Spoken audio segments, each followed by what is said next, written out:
Well, ladies and gentlemen, crew are here to ensure a safe and enjoyable flight. Please have your attention and please demonstrate the safety features of the Airbus A330 aircraft. Please remove personal headsets. All electronic devices... You're listening to Past the Chipotle, the show that will take you to discover the edible treasures of Mexico, episode 23.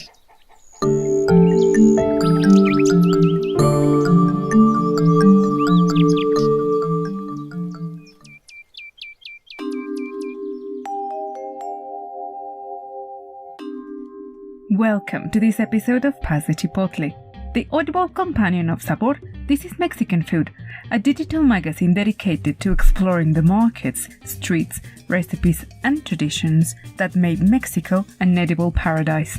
I'm your host, Rocio Carvajal, food history writer, cook and author. To find more information about the show, please go to pastthechipotle.com. Find the show on Twitter as Chipotle Podcast.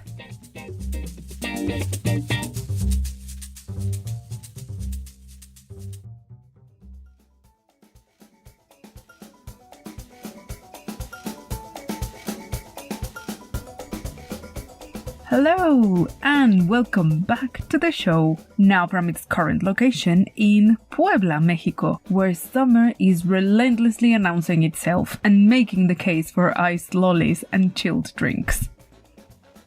It's been quite a busy year for me, and the podcast has been on air for 1 year and 2 months. And I cannot thank you enough for your support. We've talked about so many topics, such as the history of cocoa, ceremonial foods in ancient Mexico, the Day of the Dead, Independence Day, edible insects, tequila, mezcal, the influence of Chinese, British, Austrian, and Arab cuisines in Mexico. I have so far 10 guests, including chefs, entrepreneurs, cookery teachers, researchers, and bloggers from Mexico, the US, and England. And there are many more fantastic stories and fabulous guests to come. If you're interested in being on the show or want to share some ideas, please drop me a message to hello@pastthechipotle.com. Find the links on this episode's description. Before we start with today's episode, I want to ask for your support. And this is to help the show reach a bigger global audience. You just need to give Past the Chipotle a 5-star rating and leave a short review using the podcast app where you're getting this show. It will help the podcast deliver more of the food stories you love and enjoy. Today's episode is very special because it's about supper clubs, and it's a topic I've been asked over and over again to talk about, especially because many of my guests, and myself included, have long hosted supper clubs and talked about it on the show. So I prepared a great episode for you, and to make things even better, I've also prepared a completely free guide to get you started with your own supper club, understanding what they are, how do they work, and even a checklist to help you plan your first one. You will be able to find and download this guide completely free, straight to your ebook reader from Amazon. That's right, it will be added automatically to your ebook library, so while you listen to this episode, check the description to find the link and download your free Supper Club guide. So let's not keep you waiting any longer. On with the show!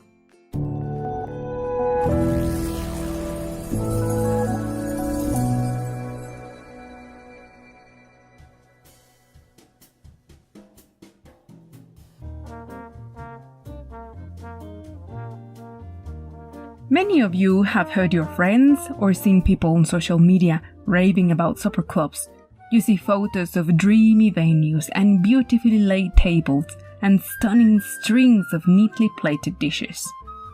Supper clubs have been embraced by celebrity chefs, non-profits, home cooks, and entrepreneurs, and have become part of an ever-growing global trend that, for once, is actually benefiting from the best things that the free market has to offer. That is, democratizing the possibility for anyone to participate in the food industry, letting people set their own price and dictate their own terms, and more importantly, giving the people a chance to choose from a vast pool of choice. The SABOR Club model is a textbook case of business disruption, bringing together service providers and customers using social media platforms without the inconvenience of overpaying inflated prices to cover the costs of running a restaurant. So let's start with the ABC and find out what on earth is a SABOR Club.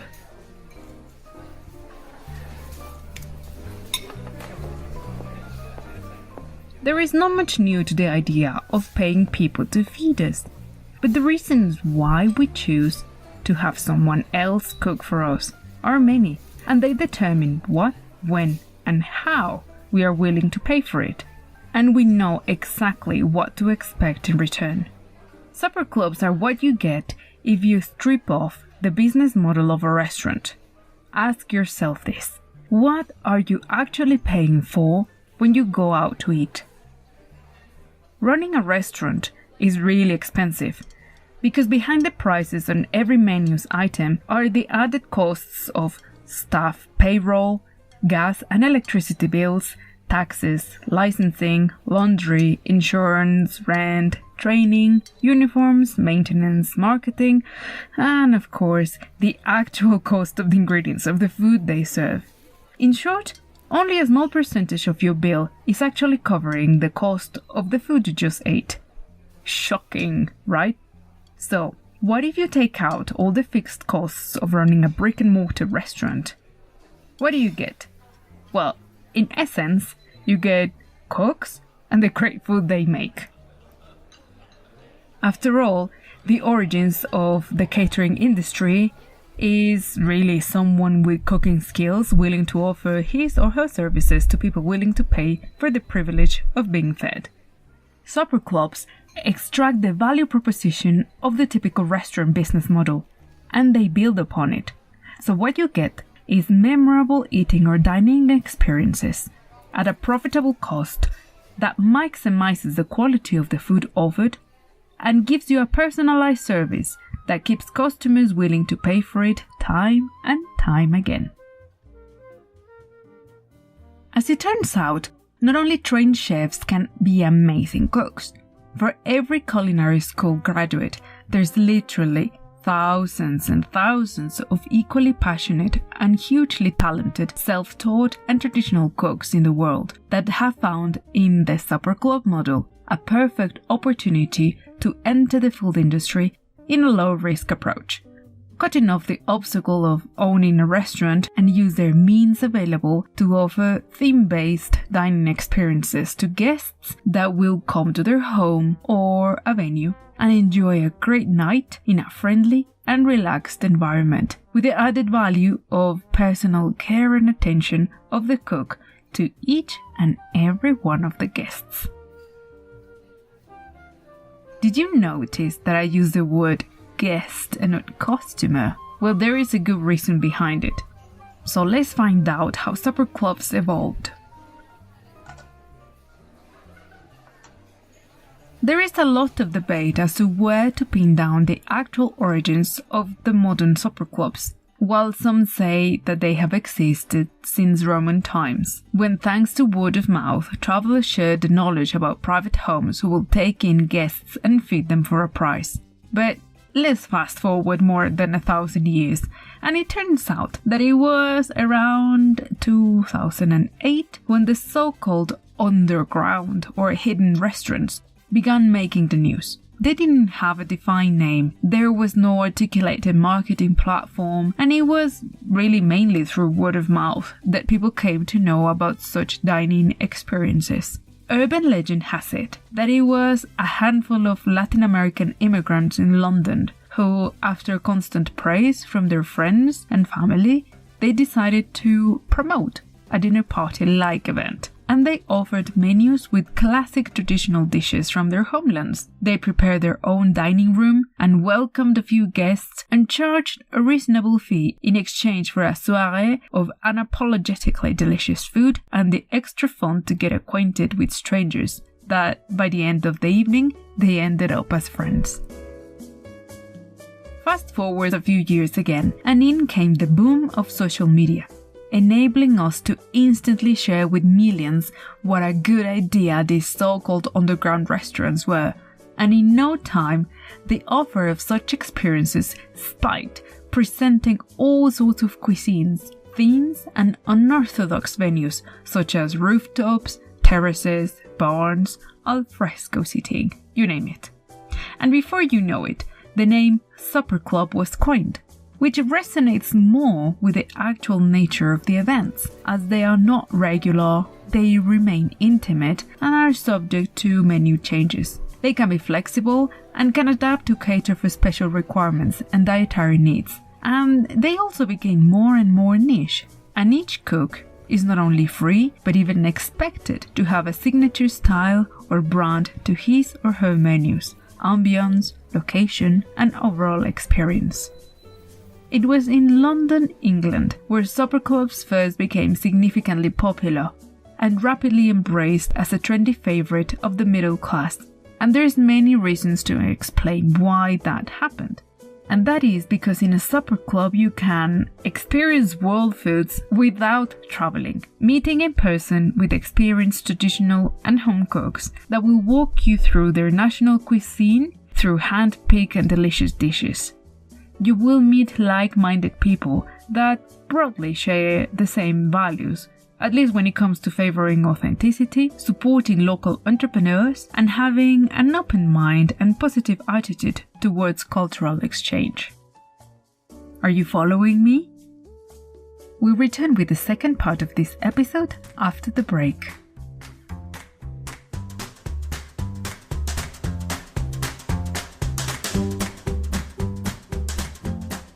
Hello, this is Rebecca from the UK, and I love listening to Pass the Chipotle podcast. Hi, my name's Zoe from The Hague in the Netherlands, and I love listening to Pass the Chipotle podcast. The production of Pass the Chipotle is something I greatly enjoy. And I know you do too, because I read all the comments, emails, and messages you send me. This is a podcast that is free for anyone to listen everywhere in the world. Become a supporter on Patreon, the largest platform that connects creators with great audiences like you. Go to patreon.com/Chipotle podcast and select the type of donation you want to make. Every donation makes a big difference. Go to patreon.com/Chipotle podcast and be part of this delicious story.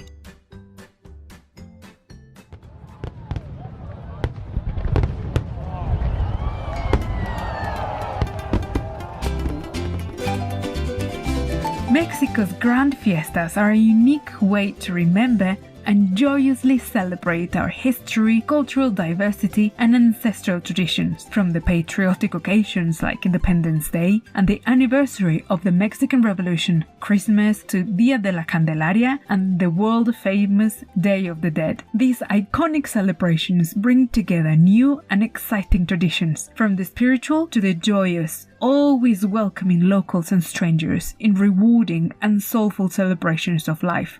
The Mexican Fiestas issue of SABOR, this is Mexican food magazine, explores the cultural history of the nation's festive calendar through in-depth articles and many traditional recipes to prepare unique dishes like pozole, chiles en nogada, Day of the Dead bread, and many more. To know more about the wonderful articles and experiences to start the making of your own family traditions, go to passechipotle.com/magazine.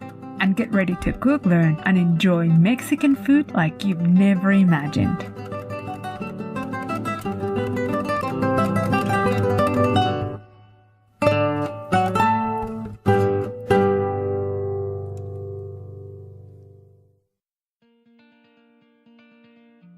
Now, how does a supper club actually work?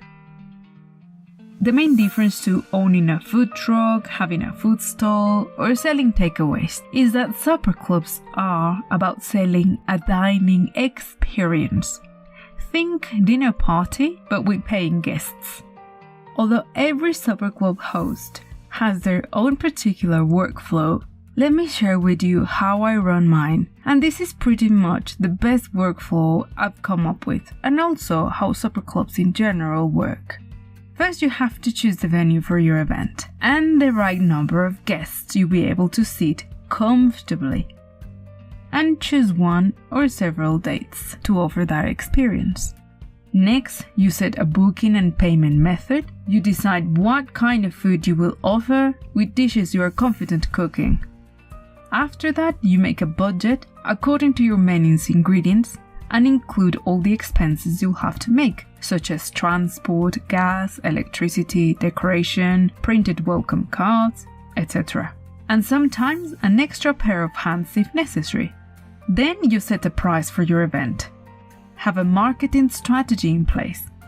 Prepare social media posts, and I would say a one-page document presenting the event with the details of the menu and the occasion. Then you make and follow a logistics plan for your evening. And on the set date and hour, you make sure you have all you need to offer a seamless event. At the end of the night, you will ask your guests to provide reviews and feedback. And this is broadly the way supper clubs work. The aim is to create a relaxed dinner party-like experience. For many of your guests, it will be the first time they try the food you are offering. And, like I mentioned before, a supper club is a proxy of a foodie trip. So do share about your culture, food traditions, and what's so special about the dishes that your guests will enjoy at your event. Remember that just because you offer a supper club at your home doesn't mean you have to be over-relaxed about it. This is a business, and you are in it to make some money, so treat it with all the professionalism it requires to succeed.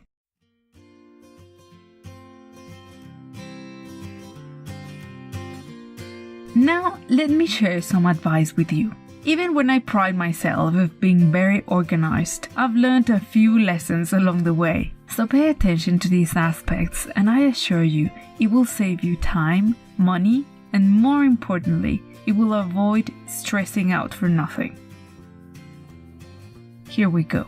Nowadays, there are dozens of online platforms that provide a way to advertise, book, manage, and receive payments for your events.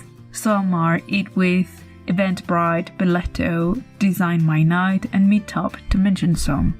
Using a booking service will save you the hassle of collecting money from guests at the end or the beginning of the night. Also, by creating an account and using it regularly on these platforms, you will also build a robust profile and get reviews that will help your business. Finding the right venue. I've met so many supper club hosts that have partnered with local cafes, restaurants, and similar locations. They rent spaces for a few nights a month, and this is actually a huge help to have all the equipment you need, because you get tables, chairs, toilets, and cooking facilities. But some others really prefer doing smaller supper clubs or even brunches at their homes, because they know their space, they feel comfortable, and that's fine. They don't have to worry about transporting ingredients, and they will ensure a perfect home environment to feel more in control of the situation. So think about these two aspects and make some lists with pros and cons of both scenarios. The menu will break or make your event, so be adventurous with it, but also be realistic. I have offered both fixed menus and a multiple choice with vegan, vegetarian, and allergy-friendly options. My advice is to keep it simple. Fixed menus are great, with maybe a couple of dessert and drink options. I found that is far more manageable, especially if it's a large crowd. Now, something really important. Don't feel forced to cater for all dietary options under the sun, but you have to specify it, and people deserve to know upfront what they are paying for. It is super important to have an attractive, functional, and professional-looking online presence. Prepare amazing photos of your dishes and obviously serve them as beautifully as you are selling them. Think of what kind of experience you would like to offer. Let's say you want to offer a home-style menu from your region or country of origin. Or maybe you want a themed experience, say a harvest feast or a Ramadan special, a Hanukkah dinner, a St. Patrick's banquet, or a Cinco de Mayo fiesta, you name it. But when you create a menu, Be sure you can prepare confidently every item and test each and every one of them. Practice, practice, practice. Now, make sure you also enjoy the evening, so take time to look your best, make every guest feel special and looked after. Talk to them. Maybe after dessert is served, when you don't have to rush back into the kitchen, that is the perfect moment to mingle and chat. And last but not least, keep track of the lessons learned and never, ever, ever underestimate good planning. Do your prep, rehearse plating, practice an assembly line, and preferably have at least one unconditional person to help you. In time, you might need more hands. I know you are a capable cook, but there's no need for you to burn out. You're supposed to enjoy it too, remember? In time, and if your supper club becomes really popular or your menus become more ambitious, you will need more helping hands, and that's okay. You don't have to burn out doing it all yourself.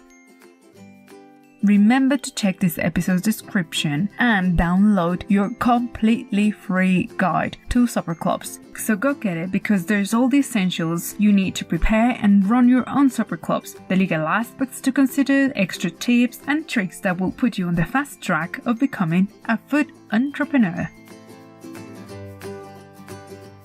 So what if you don't feel quite prepared to offer your own supper club? Let me tell you something. I have met interior designers, anthropologists, fine art graduates, therapists, graphic designers, marketing managers, and so many professionals that have successfully run their supper clubs without a Cordon Bleu diploma. What they do is they take pride and discipline in their craft and make of a personal passion a very enjoyable and profitable side business.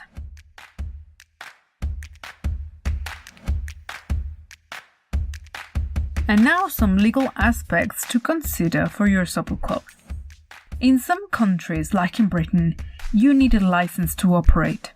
So if you decide to run your own supper club from home, there are procedures you need to follow, and you need to apply to the Food and Standards Agency. That means you will be set up as an independent business, but you will still have to comply with basic health and safety regulations. On the free guide to supper clubs, there are links to these so you can know more about the things you need before you apply. A Google search will also tell you what you need to do in your area and your country, so don't give that a miss. Also try and contact local supper club hosts and ask them for advice on this subject. Although it is great to have a license to operate at home, some people don't feel comfortable with it because they don't have a big enough space or they simply don't want to mix their private life with the business, which is fine, and that's why they opt out to partner up or rent already established venues. And again, I totally recommend doing Google searches with the terms pop-up venues in my area. Don't miss out the chance to present the idea to your local cafes and small restaurants, even yoga and artist studios. And one important thing about supper clubs. We all know that great food also pairs wonderfully with amazing drinks. But if you're offering a home-based supper club, you might not qualify to offer or sell alcoholic beverages during your events, which is why hosts specify that guests have to cater for themselves using the acronym BYOB when they advertise their events. That stands for Bring Your Own Bottles, which is perfectly legal. I myself always provide a list of drinks to pair with my menus. But again, many restaurants, cafes and other venues do have these licenses, in which case I really encourage you to corroborate this with the person in charge to make sure you can offer alcoholic drinks. And finally, remember that each supper club is unique in the way that every cook has his or her own style and approach to do it. Bear in mind that this guide is a starting point for you. And in time, with enough experience, you will come up with your own method of organizing and running your events. You know you are an amazing cook, all your friends and family keep saying that, so step out of your comfort zone and really go for it. Try it, get some feedback. The worst thing that can happen is that people love it and you want to do it again and again.